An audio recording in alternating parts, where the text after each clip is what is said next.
तो यहां मैं कुछ वर्चुअल ऑब्जेक्ट के बारे में बता रहा था, अब वो दोबारा बताऊंगा मैं। तो मैं एक एग्जांपल लेता हूं वर्चुअल ऑब्जेक्ट को समझाने के लिए।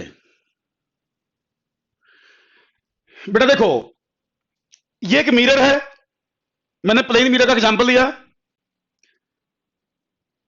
इस पर कुछ रेज आगे इंसिडेंट हुई,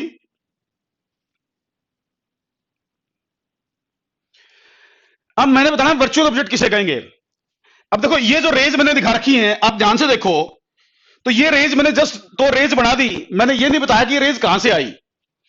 इस डायग्राम को देखोगे तो आपको कहीं पर भी कोई ऑब्जेक्ट दिखाई नहीं देगा, आपको केवल रे दिखाई गई हैं। तो ऐसे बहुत सारे क्वेश्चंस आते हैं जिसमें आपको ऑब्जेक्ट दिखाया नहीं होता।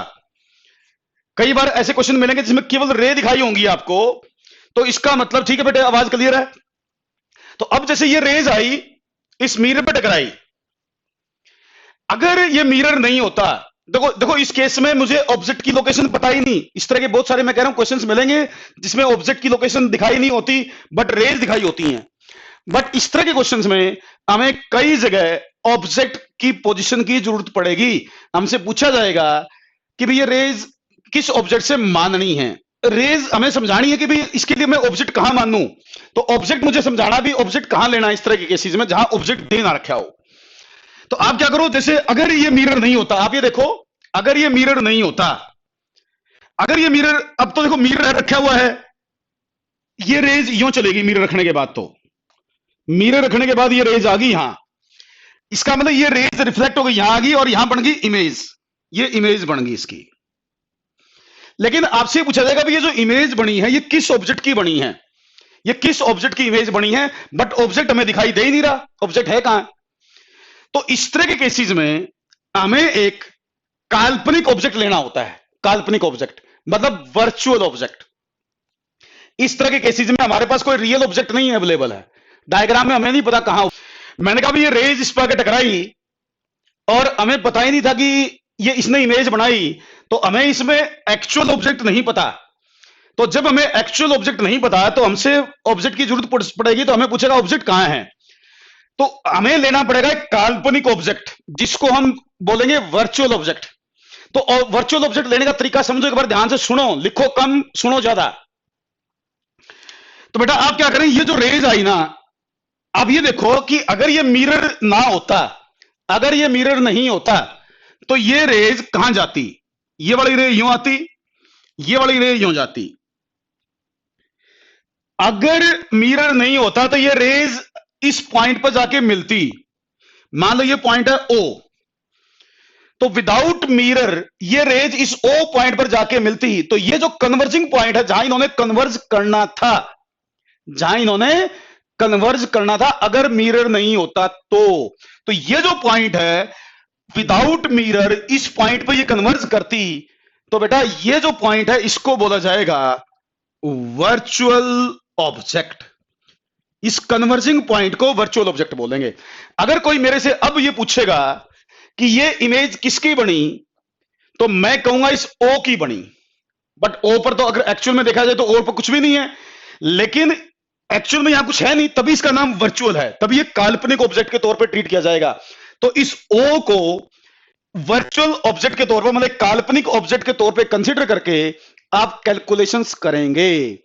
ये इमेज बनी है, आपसे पूछा जाए किसकी बनी है, तो अगर कोई मेरे से पूछेगा तो मैं कह दूंगा ओ की बनी है, और ओ को एज ए ऑब्जेक्ट ट्रीट किया जाएगा।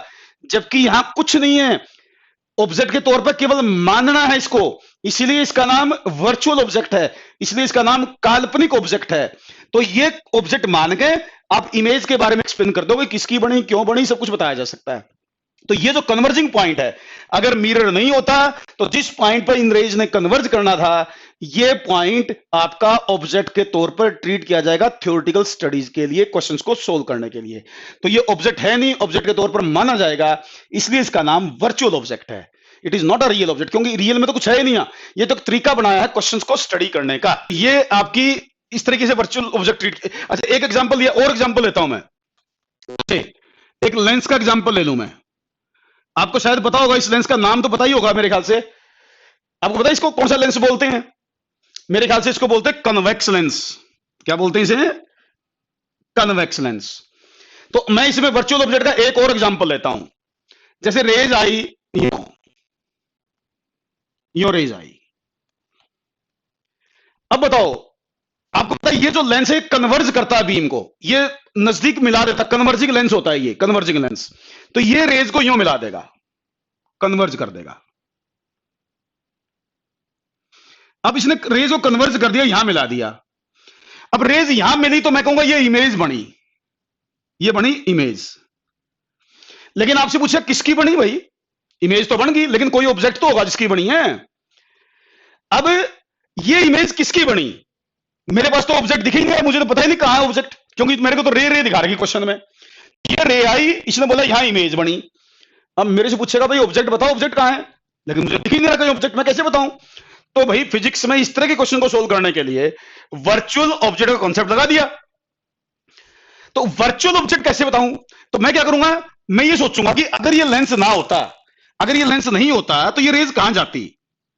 अगर ये लेंस नहीं होता तो ये रेज यूं जानी थी, ये वाली रे यूं जानी थी और ये वाली रे यूं जानी थी ओ पॉइंट पर। अगर ये लेंस नहीं होता तो ये रेज सीधी जाती है। तो जो ये कन्वर्जिंग पॉइंट है, विदाउट लेंस ये सोचो ये रेज कहां जानी थी? विदाउट लेंस ये रेज ओ पॉइंट पर जानी थी। तो ये जो कन्वर्जिंग पॉइंट है इसको बोला जाएगा वर्चुअल ऑब्जेक्ट, इसको वर्चुअल ऑब्जेक्ट मान लिया जाएगा। तो ये वर्चुअल ऑब्जेक्ट के तौर पर ट्रीट किया जाएगा। अब कोई मेरे से पूछेगा कि ये जो इमेज बनी किसकी बनी? अब भाई एक्चुअल ऑब्जेक्ट तो मेरे पास है नहीं, लेकिन ऑब्जेक्ट की जरूरत आपसे पूछ रही है और ऑब्जेक्ट के बारे में पूछने लग रहा है, तो मैं क्या कहूंगा कि भाई ये इमेज इस ओ ऑब्जेक्ट की बनी है। इस ओ को एज अ ऑब्जेक्ट ट्रीट कर लेंगे हम। ये काल्पनिक ऑब्जेक्ट है, एक्चुअल ऑब्जेक्ट नहीं है। तो इसीलिए मैं इस ओ को मान दूंगा वर्चुअल ऑब्जेक्ट। तो ये जो कन्वर्जिंग पॉइंट है, लेंस, देखो ये जो लेंस है, ये मिरर है, इन पर कोई भी कन्वर्जिंग बीम आए, कोई भी कन्वर्जिंग बीम आए, लेंस हो या मिरर हो, तो जिस पॉइंट पर लेंस या मिरर के बगैर, लेंस या मिरर के बगैर जिस पॉइंट पर वो रेज कन्वर्ज करेंगी, जिस पॉइंट लेंस या मिरर हटा दिया जाता, तो जिस पॉइंट पर वो रेज कन्वर्ज करती विदाउट लेंस या मिरर, तो वो पॉइंट जो है वो वर्चुअल ऑब्जेक्ट के तौर पर ट्रीट किया जाएगा। तो बेटा आपसे पूछाएगा what is the meaning of reflection of light? तो पहले समझिए रिफ्लेक्शन ऑफ लाइट किसे कहते हैं। बेटा एक प्लेन मिरर है, ये मान लो प्लेन सरफेस, इस पर कोई रे ऑफ लाइट आके टकराई, इससे लाइट रिफ्लेक्ट होकर गई। तो पहले आपसे पूछते हैं what is the meaning of reflection of light? Reflection of light का मतलब क्या है? पर आप ध्यान से सुनते जाओ, लिखो कम, सुनो ज्यादा। रिफ्लेक्शन ऑफ लाइट, इसका मीनिंग क्या है? देखो अगर कोई लाइट किसी सरफेस पर टकराए, अगर कोई रे ऑफ लाइट किसी सरफेस पर इंसिडेंट होने के बाद सेम मीडियम में बाउंस बैक हो जाती है, सेम मीडियम में बाउंस बैक हो जाती है, तो उस फिनोमेना को रिफ्लेक्शन ऑफ लाइट कहते हैं। अगर लाइट किसी सरफेस पर इंसिडेंट हो और उससे टकराने के बाद अगर वो लाइट सेम मीडियम में बाउंस बैक हो जाए, that phenomena is called reflection of light. उसको बोला गया रिफ्लेक्शन ऑफ लाइट। एक सरफेस पर टकराने के बाद लाइट का वापस सेम मीडियम में चला जाना रिफ्लेक्शन कहलाता है। इसमें ये जो रे है इसको बोलेंगे इंसिडेंट रे, इंसिडेंट रे। इसको बोलेंगे रिफ्लेक्टेड रे, रिफ्लेक्टेड रे। जिस सरफेस से लाइट टकरा के गई है इसको बोलेंगे mirror, this is called mirror, ये मिरर कहलाएगा। अब जैसे ये सरफेस है, इस पर आपने डाला नॉर्मल, नॉर्मल का मतलब परपेंडिकुलर। तो बेटा इंसिडेंट रे इस नॉर्मल के साथ ही जो एंगल बनाएगी इसको बोलेंगे angle of incidence. Incident ray normal के साथ जो एंगल बनाएगी उसको बोलेंगे angle of incidence. Reflected ray जो एंगल बनाएगी उसको बोलेंगे angle of reflection. Incident ray normal के साथ जो एंगल बनाएगी वो एंगल ऑफ इंसिडेंस है, रिफ्लेक्टेड रे जो एंगल बनाएगी नॉर्मल के साथ वो एंगल ऑफ रिफ्लेक्शन है। तो ये एंगल आई, ये एंगल आर। एक लॉ है रिफ्लेक्शन का, angle I is equal to angle R. Angle of incidence और एंगल ऑफ रिफ्लेक्शन हमेशा बराबर होंगे। तो ये देखो इंसिडेंट रे होगी, ये रिफ्लेक्टेड रे, ये एंगल ऑफ इंसिडेंस, ये एंगल ऑफ रिफ्लेक्शन, ये नॉर्मल होगा। ये सरफेस को मिरर बोल दिया हमने। अब एक ये एंगल होता है, ये कितना एंगल बना भाई, ये एंगल बना 90 माइनस आई, 90 माइनस आई। तो ये जो एंगल बना इधर, इसको बोलेंगे angle of glancing, angle of glancing. ये भी एंगल ऑफ ग्लांसिंग है, ये इंसिडेंट रे का एंगल ऑफ ग्लांसिंग है, ये रिफ्लेक्टेड रेज का एंगल ऑफ ग्लांसिंग है। तो ये 90 माइनस आई, ये 90 माइनस आर, आई और आर बराबर, तो ये दोनों एंगल भी बराबर होंगे, इनको एंगल ऑफ ग्लांसिंग बोला जाएगा। अब देखो एक कुछ इसमें कुछ बेसिक क्वेश्चन पूछे जाएंगे आपसे, वो पॉइंट ध्यान देने हैं आप लोगों को, थोड़ा सुनना मैं क्या क्या कहूंगा। जैसे रे इंसिडेंट रे आई, रिफ्लेक्ट होकर चली गई, तो आपसे ये पूछा जाता है रिफ्लेक्शन के बाद जो लाइट गई है उसमें क्या क्या चेंज आएंगे। इंसिडेंट और रिफ्लेक्टेड लाइट की कुछ प्रॉपर्टीज आपको एक्सप्लेन करनी पड़ सकती है, कंपेयर करनी पड़ सकती है। जैसे जो कोई भी लाइट हो उसकी कुछ फ्रीक्वेंसी होती है, कुछ स्पीड होगी और कुछ वेवलेंथ होगी। हर लाइट की कुछ फ्रीक्वेंसी, स्पीड और वेवलेंथ होगी। तो बेटा एक तो चीज आपको यह ध्यान देने कि रिफ्लेक्शन के कारण लाइट की फ्रीक्वेंसी, स्पीड और वेवलेंथ तीनों ही चेंज नहीं होती हैं। रिफ्लेक्शन के कारण लाइट की स्पीड, फ्रीक्वेंसी और वेवलेंथ चेंज नहीं होती। जो इंसिडेंट लाइट की होंगी वही रिफ्लेक्टेड लाइट की भी होंगी, तीनों ही चीज सेम होंगी, इंसिडेंट में भी और रिफ्लेक्टेड में, इन पर कोई फर्क नहीं पड़ता। लेकिन एक और क्वेश्चन पूछा जाएगा आपसे, ये क्वेश्चन बता रहा हूं साथ में आंसर बता रहा हूं, ध्यान रखना है। मैंने क्वेश्चन ये बताया है कि रिफ्लेक्शन के कारण लाइट की इंटेंसिटी, स्पीड, फ्रीक्वेंसी और वेवलेंथ पर कोई फर्क नहीं पड़ता, वो चेंज नहीं होती। लेकिन एक होती है इंटेंसिटी ऑफ लाइट, इंटेंसिटी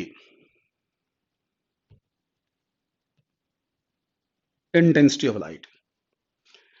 आपसे यह पूछा जाता है कि लाइट किसी मिरर पर टकराएगी, तो उसके बाद जब लाइट रिफ्लेक्ट होगी तो आपसे यह पूछा जाएगा कि भाई रिफ्लेक्शन के कारण क्या इंटेंसिटी पर कोई फर्क पड़ेगा, इंटेंसिटी पर कोई फर्क पड़ेगा। बेटा आप ये कहेंगे अगर मैं मिरर को मानूं आइडियल मिरर मतलब जो 100% रिफ्लेक्टिंग मिरर हो, 100% रिफ्लेक्टिंग मिरर हो, तो बेटा 100% रिफ्लेक्टिंग मिरर जो होता है वो तो जितनी लाइट आती है उसको एज इट इज पूरी लाइट को रिफ्लेक्ट कर देता है। तो इसका मतलब अगर कोई आइडियल मिरर है जो 100% रिफ्लेक्टिंग हो, तो उस केस में इंसिडेंट लाइट और रिफ्लेक्टेड लाइट की इंटेंसिटी सेम होती है। इंसिडेंट और रिफ्लेक्टेड लाइट की इंटेंसिटी सेम कब होती है? जब मिरर 100% रिफ्लेक्टिंग हो तो, या आइडियल मिरर हो, उस केस में। लेकिन प्रैक्टिकली देखो, ये तो वही बात आइडियल की, लेकिन अगर मैं बात करूं प्रैक्टिकल एक्सपीरियंस की, तो बेटा प्रैक्टिकली कोई भी मिरर आइडियल नहीं होता। मतलब कोई भी मिरर 100% लाइट को रिफ्लेक्ट नहीं करता। जब आप मिरर के ऊपर लाइट डालोगे ना, तो उसमें से कुछ लाइट को वो एब्जॉर्ब करेगा। जो अच्छा मिरर होगा वो कम एब्जॉर्ब करेगा, जो अच्छा नहीं वो ज्यादा कर लेगा एब्जॉर्ब। तो कुछ हर मिरर कुछ लाइट को एब्जॉर्ब करता, हमेशा पूरी लाइट को कोई मिरर रिफ्लेक्ट नहीं करता प्रैक्टिकली सोचें तो इसीलिए जब लाइट मिरर पर टकराती है तो इंसिडेंट लाइट की इंटेंसिटी ज्यादा होती है और रिफ्लेक्शन के बाद जब लाइट जाती है तो उसकी इंटेंसिटी घट जाती है। तो आप इसको यूं कहेंगे, अगर मिरर आइडियल है, 100% रिफ्लेक्टिंग है, तो इंसिडेंट और रिफ्लेक्टेड लाइट की इंटेंसिटी सेम होंगी। लेकिन अगर मिरर 100% रिफ्लेक्टिंग नहीं है, आइडियल नहीं है, तो इंसिडेंट लाइट की इंटेंसिटी ज्यादा होगी, रिफ्लेक्शन के बाद इंटेंसिटी कम होगी, क्योंकि मिरर कुछ लाइट की इंटेंसिटी को हमेशा एब्जॉर्ब, कोई भी सरफेस हो वो लाइट को कुछ ना कुछ एब्जॉर्ब जरूर करेगा, कोई कम करेगा कोई ज्यादा करेगा, तो इसलिए इंटेंसिटी घट जाएगी प्रैक्टिकली बात करूं तो। अब यह तो बात हुई इंटेंसिटी पे क्या फर्क पड़ा। मैंने बोला भाई आइडियल मिरर के केस में तो कोई फर्क पड़ेगा नहीं, लेकिन नॉन आइडियल के केस में इंटेंसिटी घटेगी। उसके बाद है एक होता है एम्पलीट्यूड।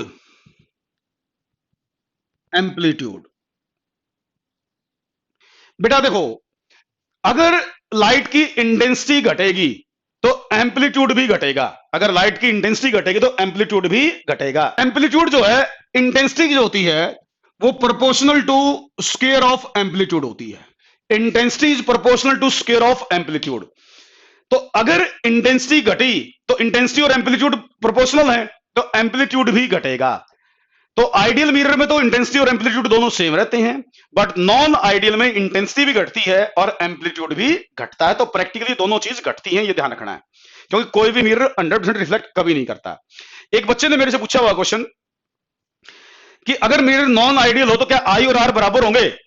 तो बेटा आई और आर तो हमेशा ही बराबर होते, मिरर कैसा भी हो, ये तो ला है, आई और आर तो बराबर होंगे।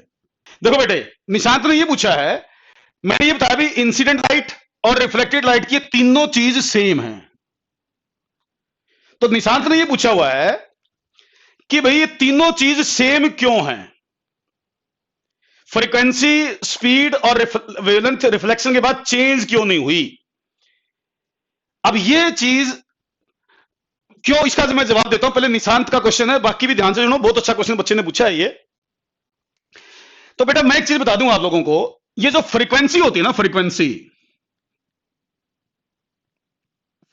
जिसको मैं न्यू से रिप्रेजेंट कर रहा हूं, तो किसी भी लाइट की जो फ्रीक्वेंसी होती है, फ्रीक्वेंसी किसी भी लाइट की या किसी भी वेव की, वो डिपेंड करती है कि वो लाइट किस सोर्स से निकल के आई है, वो एमिट किसने करी है। फ्रीक्वेंसी किसी और चीज पर डिपेंड नहीं करती। फ्रीक्वेंसी केवल इस बात पर डिपेंड करती है कि भी उसको लाइट को एमिट करने वाला कौन है, किस बल्ब से वो लाइट निकली है या किस सोर्स ने उसको एमिट किया है। तो इसलिए फ्रीक्वेंसी जो है, चाहे रिफ्लेक्शन हो चाहे रिफ्रैक्शन हो, लाइट एयर में ट्रेवल करे, लाइट पानी में ट्रेवल करे, frequency does not change because frequency is the property of source. Frequency is the property of source. जैसे एक बल्ब की लाइट है, चाहे आप उस बल्ब की लाइट को एयर में चलाओ, चाहे बल्ब की लाइट को पानी में चलाओ, बल्ब की लाइट को मिरर पे डाल लो, बल्ब की लाइट को लेंस पे डालो, फ्रीक्वेंसी तो बल्ब के ऊपर डिपेंड करेगी और किसी चीज पर डिपेंड नहीं करेगी।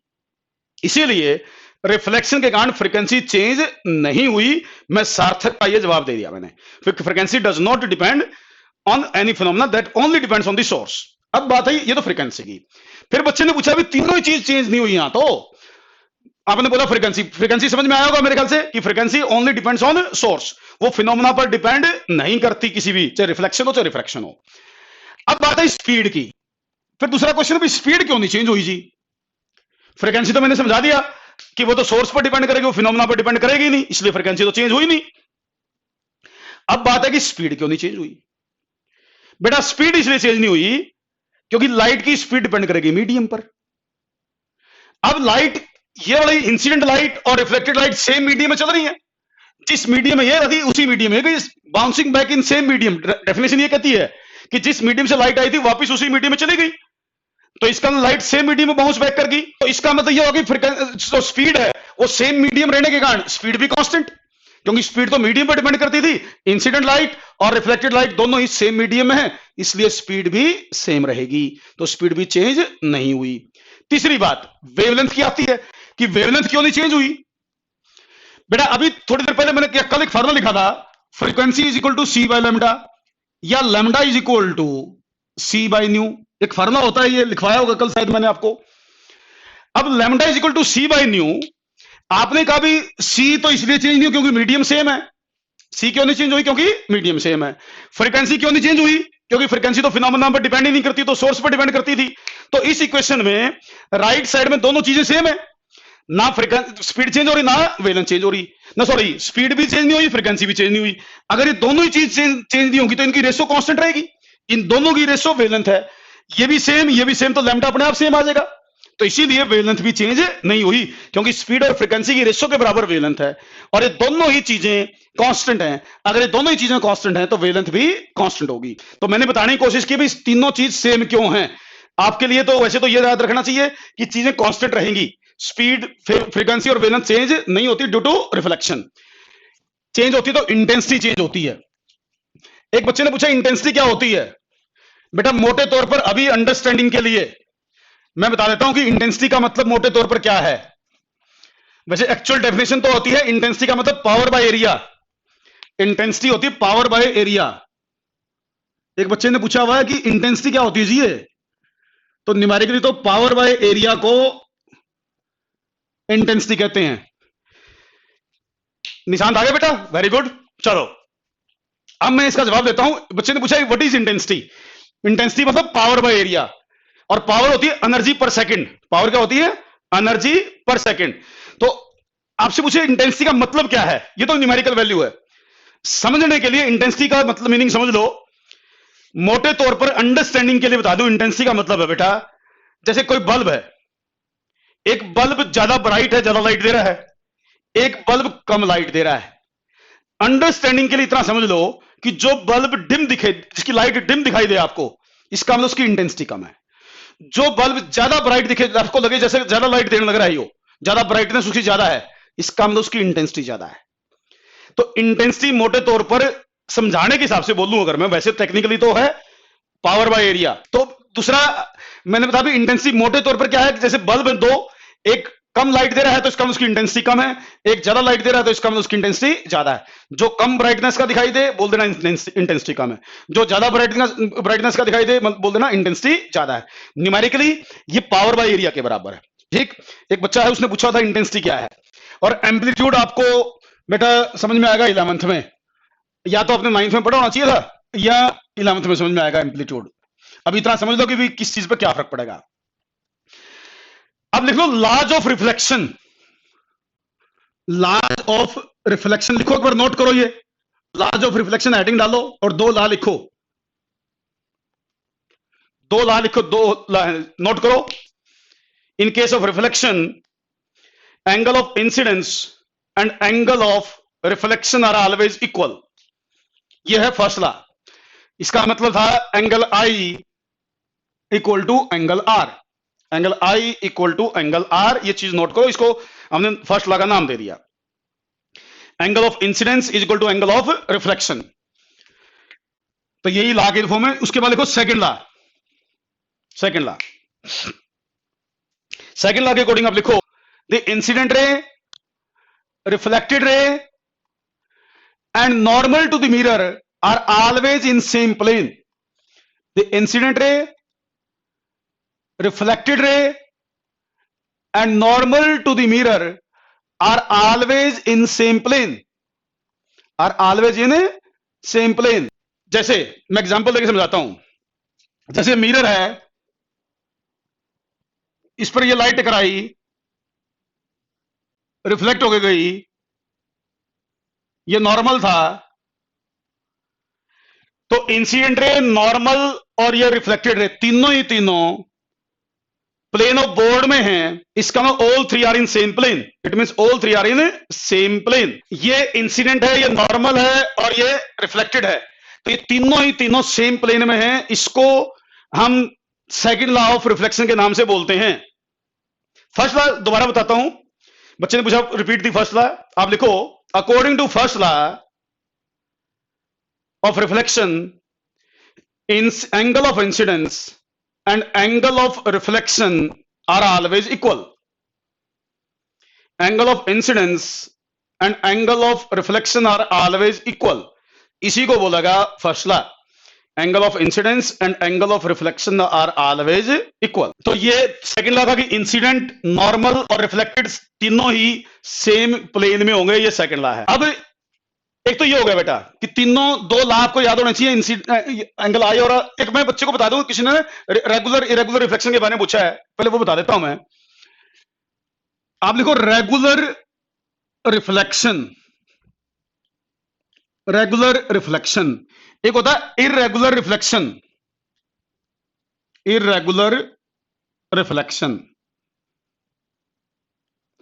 नोट करो, मैं समझाता हूं एक बार। तो बेटा देखो, जैसे एक मिरर है कोई भी, इस पर एक पैरेलल बीम ऑफ लाइट आया, पैरेलल बीम, इस पर पैरेलल बीम आके इंसिडेंट हुआ।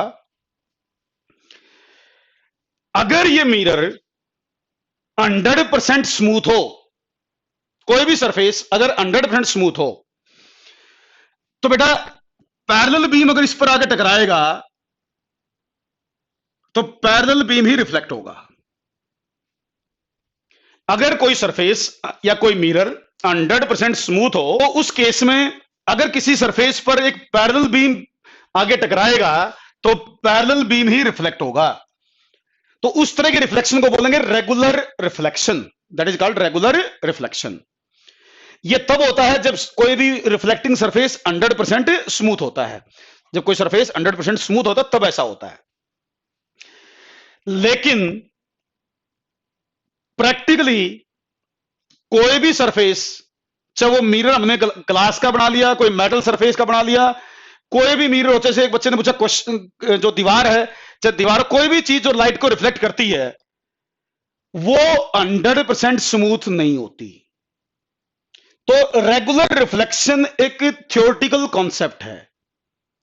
प्रैक्टिकली कभी भी ऐसा होना रेयर चांसेस कह सकते हैं हम, होता ही नहीं, मान लो समझे सब। लेकिन थ्योरी में हम ऐसा पढ़ लेते हैं कि हाँ ऐसा हुआ, क्योंकि सरफेस को हम स्मूथ मान लेते हैं। लेकिन प्रैक्टिकली अगर देखो तो हर सरफेस रफ होता है, कुछ इस तरह का होता है। हर एक सरफेस रफ होता है प्रैक्टिकली।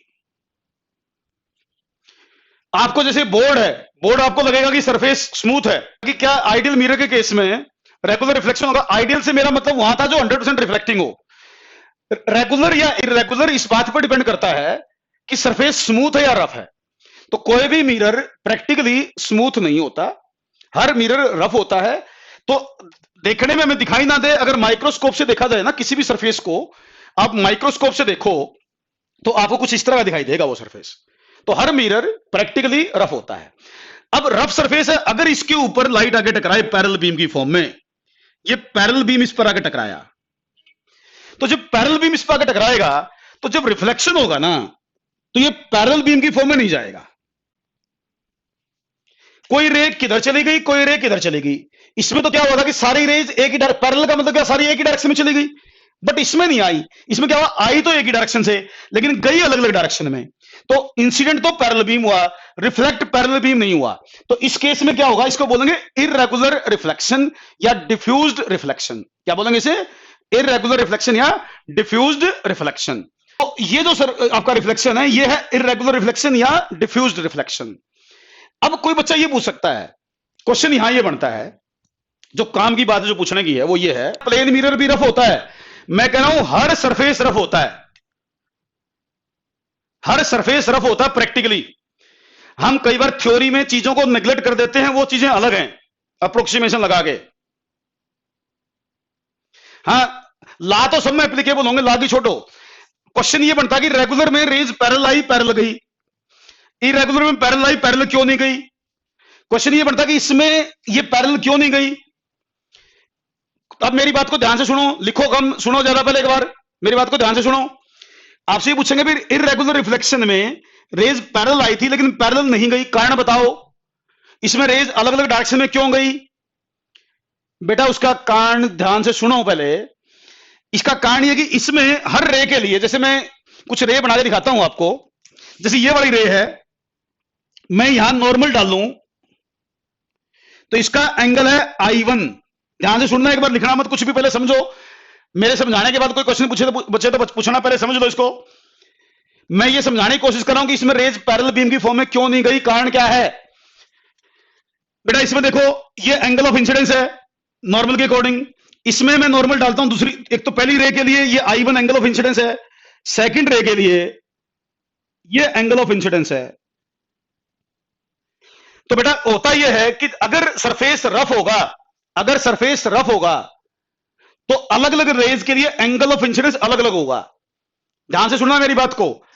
इररेगुलर रिफ्लेक्शन में रेज अलग अलग डायरेक्शन में क्यों गई, उसका कारण बता रहा हूं मैं। तो मैं ये बताना चाह रहा था आपको कि इररेगुलर रिफ्लेक्शन के केस में इसलिए ऐसा हुआ क्योंकि जब रेज रफ सरफेस पर टकराएंगी, अगर रेज रफ सरफेस पर टकराएंगी तो अलग अलग रे के लिए एंगल ऑफ इंसिडेंस भी अलग अलग आएगा। किसी का एंगल ऑफ इंसिडेंस कम होगा, किसी का एंगल ऑफ इंसिडेंस ज्यादा होगा, जिसके कारण अगर एंगल ऑफ इंसिडेंस ये अलग अलग होंगे, I1 I2 अलग अलग होंगे, तो उनके एंगल ऑफ रिफ्लेक्शन भी अलग अलग होंगे, उनके एंगल ऑफ रिफ्लेक्शन भी अलग अलग होंगे। अगर एंगल ऑफ इंसिडेंस चेंज हो गया क्योंकि सरफेस रफ है, कहीं नॉर्मल किधर आ गया, कहीं नॉर्मल किधर आ गया, तो जिससे उनके एंगल ऑफ इंसिडेंस इक्वल नहीं है। एंगल ऑफ इंसिडेंस इक्वल ना होने के कारण एंगल ऑफ रिफ्लेक्शन भी इक्वल नहीं होंगे। तो अगर उनके एंगल ऑफ रिफ्लेक्शन इक्वल नहीं होंगे तो कोई कम एंगल पर गया, कोई ज्यादा एंगल पर गया, इसलिए उनकी डायरेक्शन चेंज होगी, इसलिए वो पैरेलल नहीं रहे। तो मेन कारण जो समझ लिखने वाली बात है, जो काम की बात है, जो क्वेश्चन का आंसर देने वाली बात है, वो ये है कि जब सरफेस रफ होता है, जब मिरर रफ होता है, जब मिरर रफ होता है तो सारी रेज के लिए एंगल ऑफ इंसिडेंस इक्वल नहीं होते, और एंगल ऑफ इंसिडेंस इक्वल ना होने के कारण इसलिए वो डिफरेंट डायरेक्शन में चले जाते हैं, क्योंकि उनके एंगल ऑफ रिफ्लेक्शन भी इक्वल नहीं होते। एंगल आई और आर तो इक्वल हैं, देखो सुनो सुनो, इसके I1 और R1 इक्वल हैं, I1 R1 इसके इक्वल हैं, I2 R2 इसके इक्वल हैं, इनके आपस में तो इक्वल है, लेकिन I1 और I2 इक्वल नहीं है, ये इक्वल नहीं है, इसलिए R1 और R2 भी इक्वल नहीं है, ना ये इक्वल है ना इक्वल, I1 R1 के इक्वल है, I2 R2 के इक्वल है। अरे लॉ ऑफ रिफ्लेक्शन तो एप्लीकेबल होगा ना, लॉ ऑफ रिफ्लेक्शन तो एप्लीकेबल है, लेकिन सबके एंगल आपस में इक्वल नहीं है, क्योंकि उनके नॉर्मल सेम नहीं है। नॉर्मल सेम ना होने के कारण इसलिए उनके एंगल ऑफ I1 I2 अलग अलग हो गए, तो R1 R2 अलग अलग हो गए, इसलिए वो अलग अलग डायरेक्शन में फैलेगी, इसलिए वो पैरेलल बीम की फॉर्म में नहीं रही। ये उसके पीछे कारण है। रेगुलर में क्या होगा, सबका नॉर्मल सेम होगा, तो इसमें इसका एंगल I है तो इसका एंगल भी I है, इसलिए इसका एंगल R है तो इसका एंगल भी R है। इसमें तो सबके लिए एंगल ऑफ इंसिडेंस इक्वल है, एंगल ऑफ रिफ्लेक्शन भी इक्वल होंगे इसमें। तो मैं क्या, इसमें सबके लिए एंगल इक्वल है, I इक्वल है तो R भी इक्वल है सबके। इसमें I1 I2 अलग अलग है तो R1 R2 भी अलग अलग है, इसलिए डिफ्यूज्ड रिफ्लेक्शन में लाइट अलग अलग डायरेक्शन में फैल जाती है। और प्रैक्टिकली जैसे दीवार पर लाइट टकराए, किसी और जगह लाइट टकराए, तो भाई डिफ्यूज्ड रिफ्लेक्शन होता है। जो चीजें हमें अलग अलग डायरेक्शन से दिखाई देती है ना, हम एक ही ऑब्जेक्ट को अलग अलग डायरेक्शन से देख पा रहे हैं, उसके पीछे रीजन डिफ्यूज्ड रिफ्लेक्शन ही है। कोई भी ऑब्जेक्ट हमें दिखाई दे रहा है अलग अलग डायरेक्शन से, वो डिफ्यूज्ड रिफ्लेक्शन के कारण ही पॉसिबल है। एक कृष्णा है कोई बच्चा, उसने पूछा कितनी लाइट रिफ्लेक्शन के कारण लॉस होगा। बेटा रिफ्लेक्शन के कारण लॉस कितना होगा वो डिपेंड करेगा मिरर पर, मिरर की प्रॉपर्टी पर। 100% भी लॉस हो सकता है, प्रैक्टिकली तो होता नहीं वैसे तो। कोई मिरर ज्यादा रिफ्लेक्ट करेगा उसका मतलब लॉस कम होगा, कोई कम रिफ्लेक्ट करेगा वो ज्यादा लॉस करवा देगा। तो लॉस कोई प्रैक्टिकल नहीं है। तमन्ना ने बोला कि जनरली इरेगुलर रिफ्लेक्शन होता है, बिल्कुल सही बात है, जनरली इरेगुलर रिफ्लेक्शन होता है। थ्योरी में हम रेगुलर पढ़ते हैं वो अलग चीज है, प्रैक्टिकली कोई भी जो आप अपने आसपास देखते हो वो आपका इरेगुलर रिफ्लेक्शन ही होता है। तमन्ना का क्वेश्चन का मैं आंसर दे रहा हूं। कृष्णा ने पूछा था कि how much loss is there in the light due to reflection. तो बेटा उसका कोई क्राइटेरिया नहीं होता, वो मिरर की प्रॉपर्टी पे डिपेंड करता है। जो मिरर ज्यादा रिफ्लेक्ट करेगा उसमें लॉस कम हो जाएगा, जो कम रिफ्लेक्ट करेगा उसमें लॉस ज्यादा हो जाएगा। वो मिरर की प्रॉपर्टी पे डिपेंड करेगा आपने किस तरह का मिरर बनाया है। क्लियर।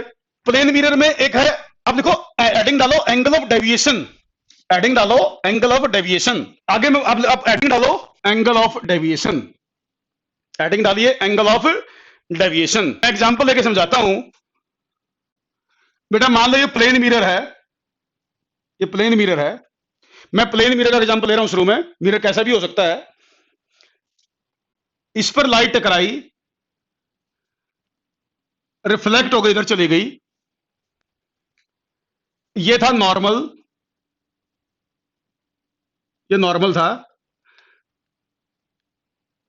ये था एंगल ऑफ इंसिडेंस। अच्छा ये बताओ अगर ये एंगल आई है तो ये एंगल कितना होगा भाई? क्या मैं इसको आई लिख दूं क्या? ये एंगल आर होगा, लेकिन क्या मैं इसको आई बोल सकता हूं? ये आई है, ये आर है, बट आई और आर इक्वल होते, तो मैंने इसके बाद इसको आई लिखा है, ध्यान रखना इसको आई लिखा है। तो बेटा ये है इंसिडेंट रे, ये है रिफ्लेक्टेड रे। ये क्या थी? Incident ray. ये है रिफ्लेक्टेड रे। मैं बताता हूं डेविएशन, डेविएट होना। डेविएशन का मतलब डेविएट होना, कोई चीज अपने पाथ से मुड़ जाए तो हम कहते हैं वो डेविएट होगी, तो वहीं से नाम पड़ा एंगल ऑफ डेविएशन। तो डेविएशन मतलब डेविएट होना। तो उसको सुनो एक बार। अब जैसे यह इंसिडेंट रे, तो बेटा अब ये सोचो अगर ये मिरर नहीं होता, अगर मिरर नहीं होता तो ये लाइट यहां से जाती, ये यहां से जाती। अगर मिरर नहीं होता तो ये लाइट यूं जानी थी। तो ये होगा उसका इंसिडेंट पाथ। क्या होगा? यो इंसिडेंट पाथ। लेकिन मिरर रखने के बाद ये लाइट मुड़ गई। अगर मिरर नहीं होता इसने यहां से जाना था, बट मिरर रखने के कारण ये लाइट एक किस्म से यूं मुड़ गई, जैसे जा रही थी यूं। एक किस्म से हम इसको ये कह सकते हैं मिरर के कारण ये लाइट यूं घूम गई, यूं डेविएट होगी। मिरर पे लाइट टकराई और इधर मुड़ गई, तो लाइट जितने एंगल पर मुड़गी उसको बोलेंगे एंगल ऑफ डेविएशन। जैसे लाइट इधर से आई बट टकरा के इधर चली गई, तो इसका मतलब देखो आप जा रही थी इधर, अब जा रही है इधर, तो लाइट अपने पाथ से डेविएट होगी। तो इंसिडेंट रे का जो पाथ है, इसका मतलब है लाइट का इंसिडेंट पाथ, यह है इंसिडेंट पाथ और यह है final path, reflected path. Incident path और फाइनल पाथ के बीच में जो ये एंगल बनता है, इस एंगल को बोलते हैं डेविएशन। तो एंगल ऑफ डेविएशन सबके लिए हो सकता है। एंगल ऑफ डेविएशन एक जनरल मीनिंग है, इनिशियल पाथ, जो भी इनिशियल पाथ होगा और जो भी फाइनल पाथ होगा, उनके बीच में जो एंगल होगा, उस एंगल को एंगल ऑफ डेविएशन बोलेंगे। ये इनिशियल पाथ है, ये फाइनल पाथ है। लाइट इधर से जा रही थी, दूसरी तरफ मुड़ गई, तो जितने एंगल पर लाइट मुड़ गई, जितने एंगल पर लाइट, इसको बोलेंगे डेविएट होगी इंग्लिश में बोलो तो आप, वही एंगल एंगल ऑफ डेविएशन कहलाएगा। तो इस डायग्राम में यह है इनिशियल पाथ, ये फाइनल पाथ, इनके बीच का एंगल एंगल ऑफ डेविएशन है, जिसको मैंने थीटा से रिप्रेजेंट कर दिया। तो ये जो एंगल है, ये मैंने एंगल ऑफ डेविएशन थीटा मान लिया। अब आप डायग्राम में देखो, ये टोटल एंगल कितना भाई, ये टोटल एंगल है 180।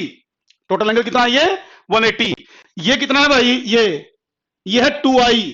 तो ये कितना बचा मेरे डायग्राम में, तो मेरे ख्याल से 180 माइनस 2i बचा, एंगल ऑफ डेविएशन बचा 180 माइनस 2i। तो ये है इंसिडेंट पाथ, ये है फाइनल पाथ। जितने एंगल पर लाइट मुड़ गई है उसको बोलेंगे एंगल ऑफ डेविएशन।